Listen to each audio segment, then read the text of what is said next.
ay waay duutati naa leen ko Sénégal a neex Sénégal daal kenn du fi wax dëgg moom boo waxee dëgg moom benn kàddu dëgg boo ko waxee ñu commencé waaye demal liggéey yi demal saay est-ce que du yaa liggéeyiwul yow mi naan may demal liggéey est-ce que du yaa liggéeyul dëgg du rombi nopp de maa ko wax de maa tey maa ne ñu ngi ci 21e siècle 1960 yéen ba màggal gi am 1960 yéen a ci gis inondation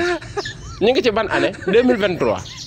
te ba tey Touba ngi inondé fan la teg dans quelle raison bokk ci kër gee tax may wax ci kër gi maa ko wax maa tey ginoo ma dib murit ginoo ma dib Baay Faal ki nga gëm laa gëm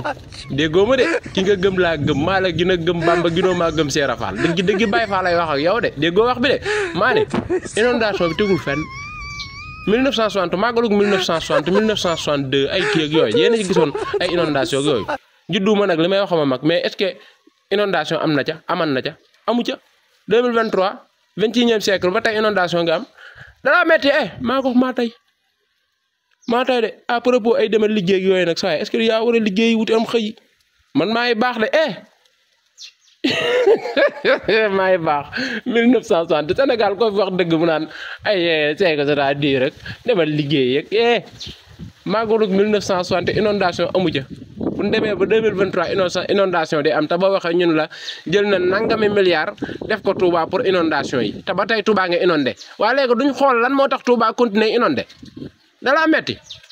maa la gën di murit de gin la di Baay Faal te li ma la wax li may wax ragaluma ko dégg wax bi de am da ngaa dégg ñun la xëri du màggali wala da ngaa dégg ñun la